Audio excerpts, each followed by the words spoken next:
Welcome to the Shyam institute. Online ఎగ్జామినేషన్లో 4th యూనిట్కి సంబంధించిన హిస్టరీ క్వశ్చన్స్ని మనం డిస్కస్ చేసుకుందాం.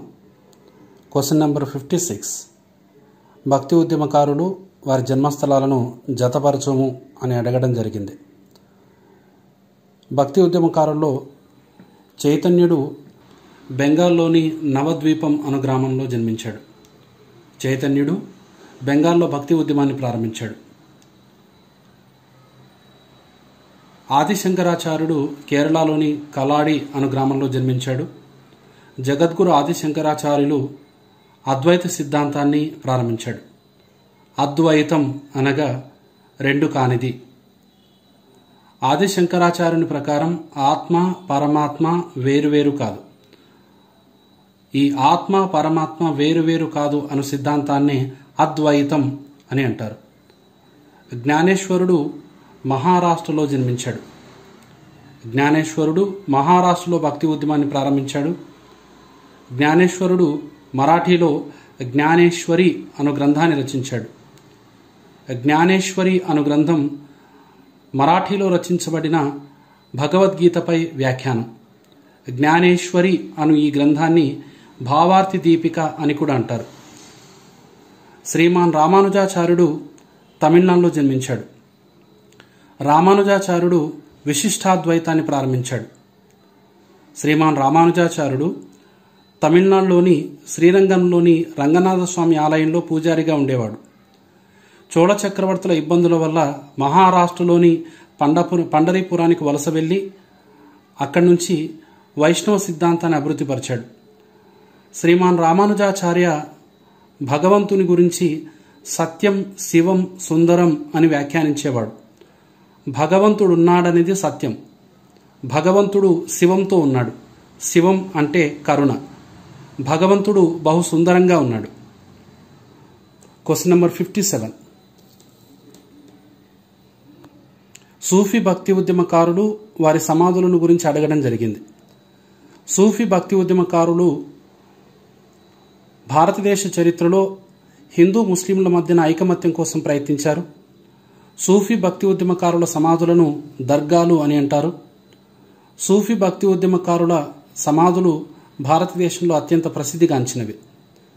మొయినుద్దీన్ చిస్తీ దర్గా రాజస్థాన్లోని అజ్మీర్లో కలదు. మొయినుద్దీన్ చిస్తీని క్వాసా గరీబ్ నవాజ్ అని కూడా అంటారు. ప్రతి సంవత్సరం ఏప్రిల్, ఆగస్టు నెలల మధ్యలో మొయినుద్దీన్ చిస్తీ దర్గాకు ఉరుసు ఉత్సవాలు జరుగుతాయి. సూఫీ భక్తి ఉద్యమకారుల వర్ధంతి ఉత్సవాలను ఉరుసు ఉత్సవాలు అని అంటారు. హజరత్ నిజాముద్దీన్ సమాధి ఢిల్లీలో కలదు. గేసు దరాజ్ సమాధి కర్ణాటకలోని గుల్బర్గాలో కలదు. గేసు దరాజ్ను క్వాజా బందే నవాజ్ అని కూడా అంటారు. షేక్ సలీం చిస్తీ సమాధి ఫతేపూర్ సిక్రీలో కలదు. ఈ ఫతేపూర్ సిక్రీ ఆగ్రాకు సమీపంలో కలదు. క్వశ్చన్ నెంబర్ 58, హిందీ భాషకు ప్రాధాన్యతనిచ్చిన తొలి భక్తి ఉద్యమకారుడెవరు? రామానందుడు. రామానందుడు ఉత్తరప్రదేశ్లోని అలహాబాద్లో జన్మించాడు. రామానందుడు కుల వ్యవస్థను చాలా తీవ్రంగా ఖండించాడు. రామానందునికి వివిధ కులాలకు సంబంధించిన 12 మంది శిష్యులుండేవారు. ఈ 12 మంది రామానందుని శిష్యులను అవధూత అని అనేవారు. రామానందుని శిష్యుల్లో అత్యంత ముఖ్యమైనటువంటి వ్యక్తి కబీర్. క్వశ్చన్ నెంబర్ 59, శివాజీ తన స్వరాజ్యంలో భూ సర్వే కోసం ఉపయోగించిన కొలబద్ద ఖతి. శివాజీ తన స్వరాజ్యంలో భూ సర్వే కోసం ఉపయోగించిన కొలబద్ద ఖతి. సికిందర్ గజ్ అనే కొలబద్దను సికిందర్ లోడి కనుగొన్నాడు. ఈ కొలబద్దను షేర్షా బాగా ఉపయోగించుకున్నాడు. ఇల్లాహీ గజ్ అనే కొలబద్దను అక్బర్ ఉపయోగించాడు. క్వశ్చన్ నెంబర్ 60, ఈ క్రింది వాటిలో సరికానిది గుర్తించుము. శివాజీ యుద్ధ గురువు దాదాజీ కొండదేవ్. ఇది సరైనదే. 2, పురందర్ జరిగిన సంవత్సరం 1667 అని ఇవ్వడం జరిగింది. ఇది తప్పు. 1665లో జరిగింది. శివాజీ ఖడ్గం పేరు చంద్రహాస్. శివాజీ నౌకాదళ ప్రధాన కేంద్రం కొలాబా. శివాజీ మహారాష్ట్రలోని కొలాబా అను ప్రాంతంలో తన నౌకాదళ ప్రధాన కేంద్రాన్ని ఏర్పాటు చేసుకున్నాడు. సింధీలను ఓడించడానికి కొలాబా అను ప్రాంతం వద్ద ఈ నౌకాబలాన్ని ఏర్పాటు చేసుకోవడం జరిగింది. భారతదేశంలో ఆగ్నేయంలో ఉండిన ఒకే ఒక పోర్చుగీస్ వారి వర్తక స్థావరం శాంతోమ్. పోర్చుగీస్ వారు ప్రధానంగా పశ్చిమ తీర ప్రాంతంపై దృష్టి కేంద్రీకరించారు. తూర్పు తీరంలో శాంతోమ్ అను ప్రాంతం వద్ద మాత్రమే వీరికి ఏకైక వర్తక స్థావరం ఉండేది. Question number 62. సిక్కు మత గురువులను వరుస క్రమంలో అమర్చు. మధ్యయుగ భారతదేశ చరిత్రలో సిక్కు మతంలో 10 మంది సిక్కు మత గురువులు సిక్కు ఉద్యమాన్ని ప్రారంభించారు. గురు నానక్, గురు అంగద్, గురు అమర్దాస్, గురు రామ్దాస్, గురు అర్జున్ దేవ్, గురు హరగోవింద్, గురు హరరాయ్, గురు హరకిషన్, గురు తేజ్ బహదూర్, గురు గోవింద్ సింగ్. ఈ 10 మంది సిక్కు మత గురువులు మధ్యయుగ భారతదేశ చరిత్రలో అత్యంత ప్రధానమైన వారు. Question number 63. ప్రత్యక్ష యుద్ధం ద్వారా ఆంగ్లేయులు ఆక్రమించుకున్న చివరి భారత భూభాగం పంజాబ్. పంజాబ్ను మహారాజా రంజిత్ సింగ్ పరిపాలించేవాడు. మహారాజా రంజిత్ సింగ్కు ఆంగ్లేయులకు మధ్య అమృత్సర్ సంధి జరిగింది. 1809లో జరిగిన ఈ అమృత్సర్ సంధి ఫలితంగా ఆంగ్లేయులకు మహారాజా రంజిత్ సింగ్కు మధ్య సట్లెజ్ నది సరిహద్దుగా మారింది. 1839లో మహారాజా రంజిత్ సింగ్ మరణించాడు. అనంతరం జరిగిన పరిణామాల ఫలితంగా డల్హౌసీ ప్రత్యక్ష యుద్ధం ద్వారా ఈ భూభాగాన్ని పూర్తిగా ఆక్రమించుకోవడం జరిగింది. Question number 64. ఈ క్రింది ఐరోపా కంపెనీలో ప్రభుత్వ రంగ కంపెనీ ఏది? క్రింది ఐరోపా కంపెనీలో ప్రభుత్వ రంగ కంపెనీ ఫ్రెంచ్ కంపెనీ. 1664లో 14 లూయి ఆర్థిక మంత్రి కోల్బర్ట్ ఫ్రెంచ్ ఈస్ట్ ఇండియా కంపెనీని ప్రభుత్వ రంగ కంపెనీగా ఏర్పాటు చేశాడు. Portugal company, Dutch company, డేన్స్ company private రంగంలో ఏర్పాటు చేయబడిన కంపెనీలు. ఒక ఫ్రెంచ్ కంపెనీ మాత్రమే ప్రభుత్వ రంగంలో ఏర్పాటు చేయబడిన కంపెనీ. Question number 65. పింఛను పుచ్చుకొని నవాబు చక్రవర్తుల జాబితాలో చేరడం కన్నా వీరునిగా మరణించడం మిన్న అని వ్యాఖ్యానించిన వాడు టిప్పు సుల్తాన్. టిప్పు సుల్తాన్ మైసూర్ పులిగా సుప్రసిద్ధుడు. సైన్య సహకార ఒడంబడికను అంగీకరించమని వెల్లస్లీ టిప్పు సుల్తాన్కు లేఖ రాయడం జరిగింది. ఆ లేఖకు రిప్లైగా టిప్పు సుల్తాన్ ఈ వ్యాఖ్యానం చేస్తూ అతనికి ఒక లేఖ రాయడం జరిగింది. సో పింఛను పుచ్చుకొని నవాబు చక్రవర్తుల జాబితాలో చేరడం కన్నా వీరునిగా మరణించడం మిన్న అని వ్యాఖ్యానించిన వాడు Tipu Sultan. My dear students, grand test 4th చూడండి ఒకసారి. దీంట్లో డైరెక్ట్ అండ్ ఇండైరెక్ట్ స్పీచ్ మరియు డిగ్రీస్ ఆఫ్ కంపారిజన్, దాంతోపాటు కాంప్రిహెన్షన్ ప్యాసేజ్ కూడా ఇవ్వడం జరిగింది. ఇందులో మనకు డైరెక్ట్ అండ్ ఇండైరెక్ట్ స్పీచ్ పైన క్రితం ఎగ్జామ్లో గమనించినట్లయితే డైరెక్ట్ ఇండైరెక్ట్ స్పీచ్ అని అడగకుండా, అంటే డైరెక్ట్ స్పీచ్ సెంటెన్స్ ఇచ్చి ఇండైరెక్ట్ స్పీచ్ సెంటెన్స్ అని అడగకుండా లేదా రిపోర్టెడ్ స్పీచ్ అని అడగకుండా choose the grammatically correct sentence అని ఇవ్వడం జరిగింది. అలా ఇచ్చినా ఇలా ఇచ్చినా మనకు అదే, కాకపోతే ఇలా చేస్తూ అలా ఆ రకం కూడా తెలుసుకుందాం. ఇక్కడ choose the correct indirect or reported speech of the following sentences. ఇందులో 66th sentence, Anil said to his servant you did not attend your duty last week. ఇక్కడ మీరు మీ అందరికి తెలుసు, నేను క్లాస్లో లైవ్ క్లాస్లో చెప్పడం జరిగింది. ఏంటి అని అంటే ఇందులో ముందు ఇవ్వబడిన వాక్యాన్ని సబ్జెక్ట్ అని, తర్వాత రిపోర్టింగ్ వెర్బ్ అని, తర్వాత ఆబ్జెక్ట్ అని, తర్వాత ఈ భాగంలో అంటే ఇన్వర్టెడ్ కామాస్ భాగంలో సబ్జెక్ట్ అని, తర్వాత వెర్బ్, తర్వాత ఇక ప్రొనౌన్ కానీ ఇతరత్ర ఆబ్జెక్ట్ స్థానంలో ఇతరత్ర ఉన్నటువంటి యొక్క దీన్ని యాడ్వర్బ్ అంటారు. ఇవి మార్పులు చేస్తాం మనం. వీటిని మార్పులు చేయడం అనేటువంటిదే, అంటే వీటిని సరి అయినటువంటి మార్పులు చేసినట్లయితే అది ఇండైరెక్ట్ స్పీచ్ సెంటెన్స్గా మార్చబడుతుంది లేదా రిపోర్ట్ స్పీచ్గా మార్చబడుతుంది. ఇక వీటికి ఇందులో గమనించండి ఒకసారి. Anil said to his servant, ఇది స్టేట్మెంట్ కాబట్టి సెడ్ టు ఏమవుతుంది, టోల్డ్ అవుతుంది. టోల్డ్ అనేది అన్నింట్లలో ఉంది కాబట్టి ఇక్కడ నో ప్రాబ్లం, అంటే ఇది అన్నిట్లలో కరెక్ట్ ఉంది. Anil told his servant. తర్వాత కంజంక్షన్ ఏం రావాల మీద స్టేట్మెంట్ కాబట్టి దట్ కూడా అన్నింట్లలో ఉంది, అంటే ఇక్కడ వరకు నో ప్రాబ్లం. ఈ 4 వాక్యాలు కరెక్ట్ ఉన్నాయి. ఇక ఈ తర్వాత చూడాలి మనం. యు అనేది మార్చబడాలి. యు అనేటువంటి దాన్ని మార్చబడినట్లయితే దేన్ని చూసి మార్చాలి అంటే రిపోర్టింగ్ వర్బ్ యొక్క ఆబ్జెక్ట్ని చూసి మార్చాలి. హిస్ సర్వెంట్, సర్వెంట్ అంటే ఏమవుతుంది చెప్పండి, he. Anil told he servant that he. ఆ తర్వాత డిడ్ నాట్ అటెండ్ అని ఉంది. డిడ్ నాట్ అటెండ్ అనేటువంటి యొక్క verb V2, simple past tense. Simple past tense ని పాస్ట్ పర్ఫెక్ట్ టెన్స్ గా మార్చాలి. మార్చితే అది దేంట్లో కరెక్ట్ ఉందో చూసుకుంటే మనకు అర్థమైపోద్ది. అది చూడండి, ఇక్కడ హీ అనేది ఇందులో ఉంది, ఇందులో ఉంది, ఇందులో ఉంది, అన్నిట్లలో హీ ఉంది. కానీ డిడ్ నాట్ అటెండ్ ఉంది అంటే సింపుల్ పాస్ట్ ను పాస్ట్ పర్ఫెక్ట్ గా మార్చబడడం అనేటువంటి వెర్బ్ ఇక్కడ కరెక్ట్ ఉంది. ఇది ఒక్కటే కాదు, ఇందులో హ్యాడ్ నాట్ అటెండెడ్ ఇక్కడ కూడా ఉంది చూడండి. హ్యాడ్ నాట్ అటెండెడ్ ఇక్కడ కూడా ఉంది కరెక్ట్ గానే. మరి ఇక తర్వాత భాగాన్ని మనం గమనించాలి. గమనిస్తే ఇగో ఇక్కడ యువర్ అనేటువంటి మార్పు చూద్దాం. యువర్ అనేది యు గాని యు యొక్క వివిధ రూపాలను ఏం చేయాలి, మనం రిపోర్టింగ్ వర్బ్ యొక్క ఆబ్జెక్ట్ చూసి మార్చాలి. అలా మార్చినప్పుడు మళ్ళీ అది యువర్ గానే ఉంది కాబట్టి తప్పు. ఇది తప్పు అంటే రెండవ వాక్యం తప్పు.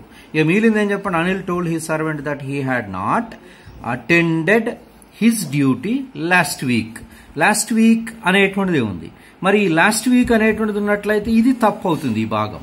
మరి ఇక్కడ ఏది కరెక్ట్ అనేటువంటి దాన్ని గమనిస్తే ఇప్పుడు చూడండి, Anil told his servant that he had not attended his duty the previous week. So అన్ని మార్పులు కరెక్ట్ ఉన్నటువంటి వాక్యం ఇది కాబట్టి ఫోర్త్ సెంటెన్స్ కరెక్ట్. ఇక ఆ తర్వాత 67వ వాక్యానికి వస్తే, she said I had a car 10 years ago. ఇది కూడా స్టేట్మెంట్.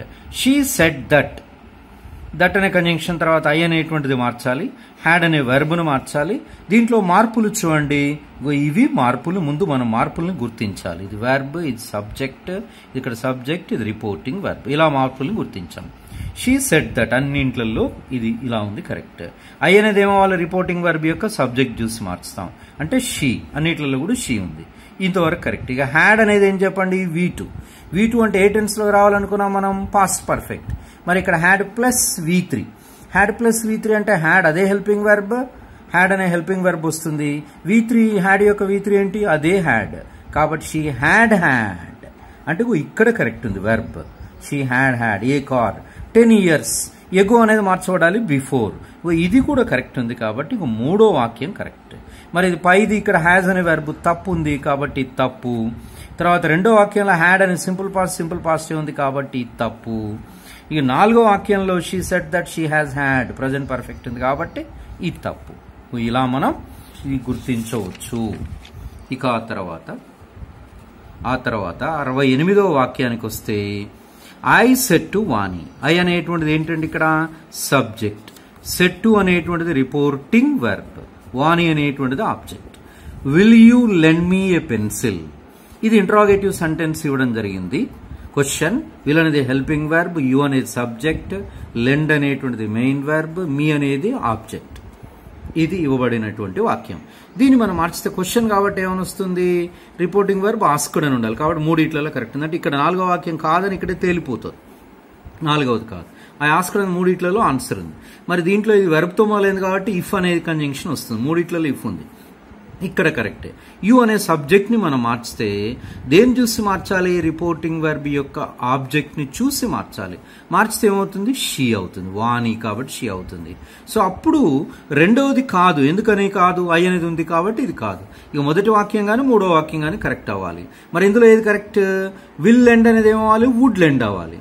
మరి మూడో దాంట్లో విల్ లెండ్ అని ఉంది కాబట్టి ఇది కాదు. ఇప్పుడు ఆటోమేటిక్ గా తేలిపోయింది మొదటి వాక్యమే కరెక్ట్ ఆన్సర్ అని. I asked Vani if she would lend.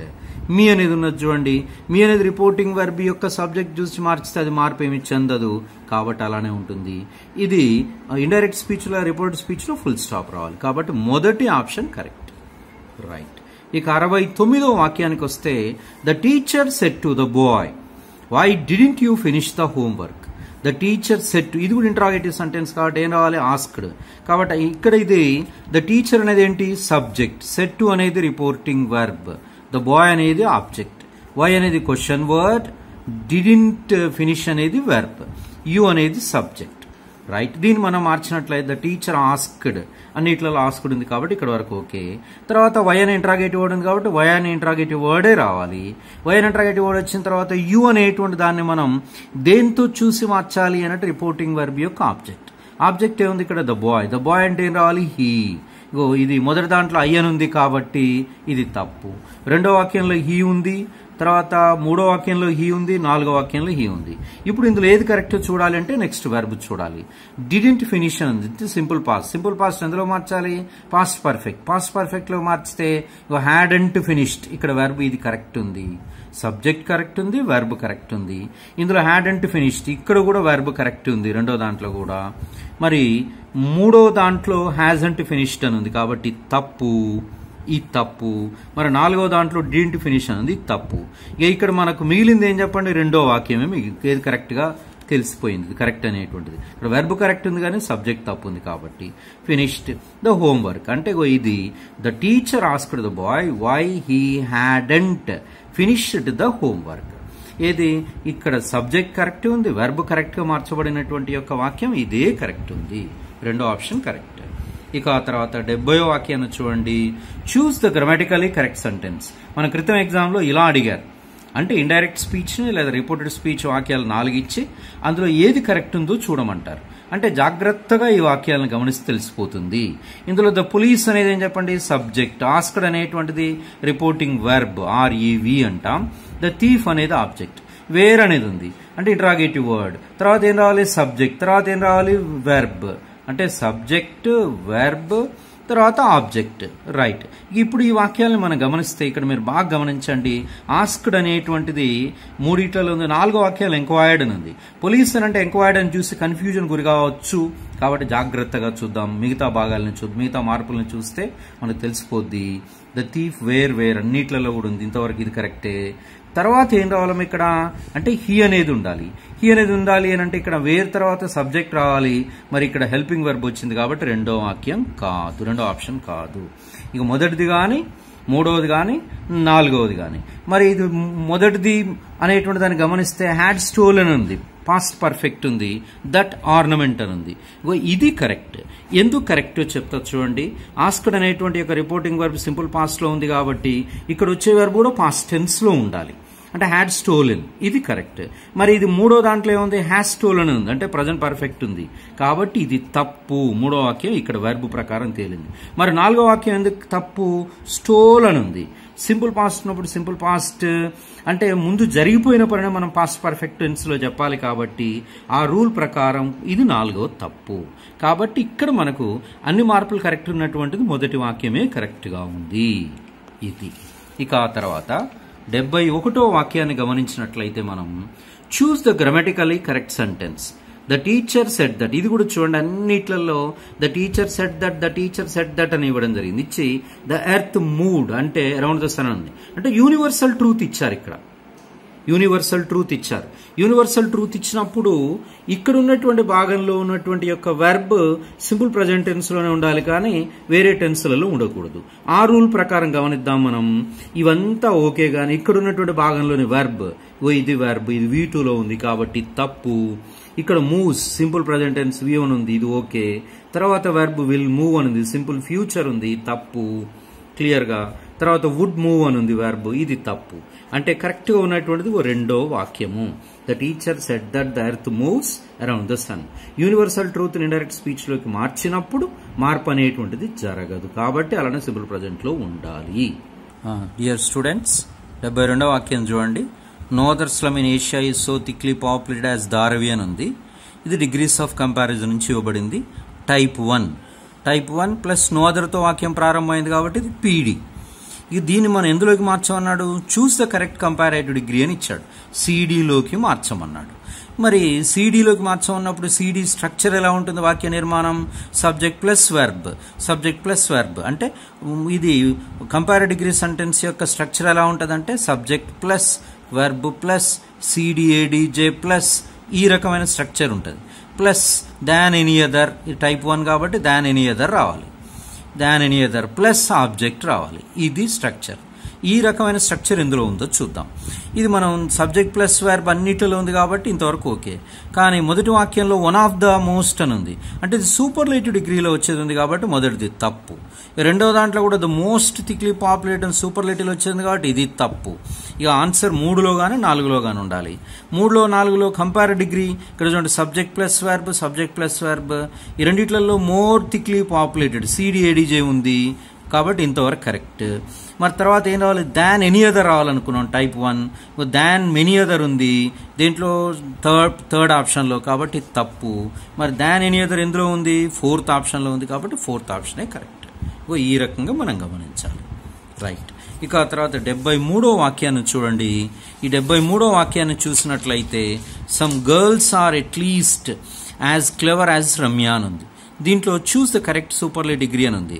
ఇది టైప్ 5, అంటే ఇది టైప్ 5 ఫిఫ్త్ టైప్. ఇది నెగిటివ్ టైప్ అంటారు. దీంట్లో choose the correct superlative degree అని ఇవ్వడం జరిగింది. దీన్ని చూద్దాం మనం. ఇది దీని యొక్క ఆన్సర్స్ 4 ఆప్షన్స్ చూసినట్లయితే ఇది దేంతో బిగిన్ అవ్వాలి, సబ్జెక్ట్తో ప్రారంభం అవ్వాలి, సబ్జెక్ట్ తర్వాత ప్లస్ వెర్బ్ రావాలి, ప్లస్ తర్వాత నాట్ రావాలి, ప్లస్ తర్వాత దా రావాలి, ప్లస్ తర్వాత ఏది ఎస్డిఏడిజే రావాలి, ప్లస్ చివరికి ఏం రావాలి అని అంటే ఆబ్జెక్ట్ రావాలి. ఇది స్ట్రక్చర్. ఈ స్ట్రక్చర్ ఎందులో ఉందో చూస్తే అన్నిట్లలో సబ్జెక్ట్ ఉంది, తర్వాత వెర్బ్ ఉంది. ఇంతవరకు ఇది 4 కరెక్ట్ అనిపిస్తున్నాయి. మరి నాట్ నెగిటివ్ రూపం ఇది, అంటే నెగిటివ్ స్ట్రక్చర్ ఉండాలి కాబట్టి నెగిటివ్ స్ట్రక్చర్ 3, 4లో ఉంది, అంటే మొదటిది రెండవది తప్పని ఇక్కడ తేలిపోయింది ఇంతవరకు. మరి థర్డ్ ఆప్షన్ ఫోర్త్ ఆప్షన్ చూడాలి అంటే ఏమనుకున్నాం మనం, subject plus verb plus not plus than అనుకున్నాం. దా ఉంది, ఎస్డిఏడిజే ఉంది, ఆబ్జెక్ట్ ఉంది, కాబట్టి ఇది కరెక్ట్. ఇది ఎందుకు తప్పు అంటే క్లెవరర్ అని ఉంది, సిడిఏడిజే ఉంది, కాబట్టి తప్పు, ఫోర్త్ తప్పు. అంటే ఏ option correct, third option correct. Right. ఇక ఆ తర్వాత choose the grammatically correct sentence. Previous ఎగ్జామ్లో మనకు ఈ రకంగా అడిగారు, choose the grammatically correct sentence అని అడిగారు. ఇక దీంట్లో ఇవ్వడం చూడండి, అన్నిట్లలో ఇక్కడ మనం గమనిస్తే ద హిందూ సబ్జెక్ట్ ఉంది, వెర్బ్ ఉంది, మోర్ సర్క్యులేటెడ్ అని ఉంది, సిడిఏడిజే అంటారు దీన్ని, comparative degree adjective, than the Deccan Chronicle అని ఉంది. అంటే ఇది రెండింటి మధ్యలో పోల్చడం జరుగుతుంది, రెండింటి మధ్యలో పోల్చబడుతున్నటువంటి కంపారేటివ్ డిగ్రీ సెంటెన్స్ ఇది. ఇక రెండోది చూడండి, the Hindu is the most circulated అనేది. ఈ రెండింటి మధ్యలో పోల్చినప్పుడు మోస్ట్ సర్క్యులేటెడ్ అనేటువంటిది సూపర్లేటివ్ డిగ్రీ సాధ్యం కాదు, కాబట్టి ఇది తప్పు రెండవది. మరి మూడవది, the Deccan Chronicle is more circulated as the Hindu అని ఉంది, దాన్ అని ఉండాలి, కాబట్టి ఇక్కడ ఇది యాజ్ ఉన్నందుకు ఇది తప్పు. నాలుగో, the Hindu is circulated as, ఇది తప్పు, కాబట్టి ఇక్కడ correct option the Hindu is more circulated than the Deccan Chronicle అనేటువంటి ఆప్షన్ కరెక్ట్. ఇక ఆ తర్వాత 75వ వాక్యాన్ని గమనిస్తే చూస్ ద గ్రామాటికల్లీ కరెక్ట్ సెంటెన్స్ అని ఉన్నది చూడండి. ఇది కూడా సేమ్ ప్రీవియస్ ఎగ్జామ్లో ఇవ్వబడినట్లుగా అన్ని నో అదర్తో ఇవ్వబడ్డాయి చూడండి. No other novel I have read అని ఉంది. అంటే ఇక్కడ గమనించండి, నేను మీకు లైవ్ క్లాస్లో చెప్పడం జరిగింది, no other plus object plus దీని యొక్క స్ట్రక్చర్ ఎలా ఉంటుంది, no other plus object plus verb plus తర్వాత ఏది సో అనేది రావాలి, ప్లస్ పీడిఏడిజే రావాలి, ప్లస్ యాజ్ అనేది ఉండాలి, ఉండి చివరికి సబ్జెక్ట్ ఉండాలి. ఇది స్ట్రక్చర్. ఈ రూల్ ప్రకారం చూస్తే no other novel I have read అనేటువంటి వరకు object no other plus object correct ఉంది, వెర్బ్ వరకు కూడా కరెక్ట్ ఉంది. మోర్ ఇంట్రెస్టింగ్ అనేది కంపారేటివ్ డిగ్రీ, కాబట్టి తప్పు మొదటిది. రెండవది, no other novel I have read is so interesting as this, ఇది ఎగ్జాక్ట్లీ కరెక్ట్. ఇది ఎలా, no other plus novel I have read object plus is verb plus so interesting అనేది పీడిఏడిజే ప్లస్ చివరికి దిస్ అనేది సబ్జెక్ట్. మరి ఇది కరెక్ట్ అని అంటున్నాను, ఇవెందుకు కావో చూద్దాం. No other novel I have read is the most అని ఉంది, అంటే సూపర్లేటివ్, కాబట్టి కాదు, తప్పు. No other novel I have read is one of the most, ఇది కూడా సూపర్లేటివ్, కాబట్టి ఇది కూడా తప్పు. అంటే ఇందులో రెండో ఆప్షనే కరెక్ట్. మై డియర్ స్టూడెంట్స్, ఇక ఈ ప్యాసేజెస్ అనేటువంటివి కానిస్టేబుల్లో ఖచ్చితంగా ఒకటి ఇవ్వడం జరుగుతుంది. మనకు అదే ఎస్ఐకి వచ్చినట్లయితే ప్రతిసారి 2 ప్యాసేజీలకు తగ్గకుండా ఇస్తున్నారు. అంటే మనం కాంప్రహెన్షన్ ప్యాసేజ్ రీడింగ్ అనేటువంటి దాన్ని మనం దీన్ని ఎలా చేయాలి అని అంటే, ఇక్కడ మీరు అందరూ కూడా ఈ లాక్డౌన్ పీరియడ్ని సమర్థవంతంగా ఏం చేయండి అని అంటే, ఏదైనా ఒక ఆర్టికల్ కానీ ఒక న్యూస్ పేపర్ కానీ లేదా ఏదైనా నేను మీకు లైవ్ క్లాసులలో చెప్పడం జరిగింది, స్టోరీ బుక్స్ ఇంగ్లీష్లో ఉన్నటువంటి అందుబాటులో ఉంటే అవైనా చదవండి. లేదా ఇప్పుడు ఇంకా బాగా అర్థం చేసుకోవాల్సింది ఏంటంటే, మీ చుట్టుపక్కల ఉన్నటువంటి యొక్క పిల్లలు, వాళ్ళు 7th, 8th, 9th, 10th క్లాసులో ఉన్న పిల్లల యొక్క టెక్స్ట్ బుక్స్ లేదా సప్లిమెంట్ రీడర్స్ తీసుకుని రోజు ఒక హాఫ్ అన్ అవర్ 1 అవర్ వాటిని చదివి అర్థం చేసుకునేటువంటి యొక్క ప్రయత్నం చేయండి. దాని ద్వారా ఏం జరుగుతుందనంటే మనం ఈ కాంప్రహెన్షన్ ప్యాసేజ్ రీడింగ్ అంటారు, అది చదివి అర్థం చేసుకోవడం అనేటువంటిది మనకు ఒక అలవాటుగా మారుతుంది. ఇది ఎవరికి వారు ఇన్కల్కేట్ చేసుకోవాల్సినటువంటిది, అంటే అలవాటుగా చేసుకోవాల్సినటువంటి విషయం. దాన్ని దృష్టిలో పెట్టుకుని లాక్డౌన్ పీరియడ్ని సమర్థవంతంగా వినియోగించుకోండి. ఇలా చదువుతూ అర్థం చేసుకునే ప్రయత్నం చేయడం ద్వారా నెమ్మదిగా మనలో అదొక హ్యాబిచువల్గా మారిపోయి అది మంచి మనకు రేపు బాగా కాంప్రహెన్షన్ ప్యాసేజ్ కూడా చదవగానే అర్థం చేసుకోవడం అనేది అలవాటుగా అయిపోతుంది. కాబట్టి దాన్ని దృష్టిలో పెట్టుకోండి.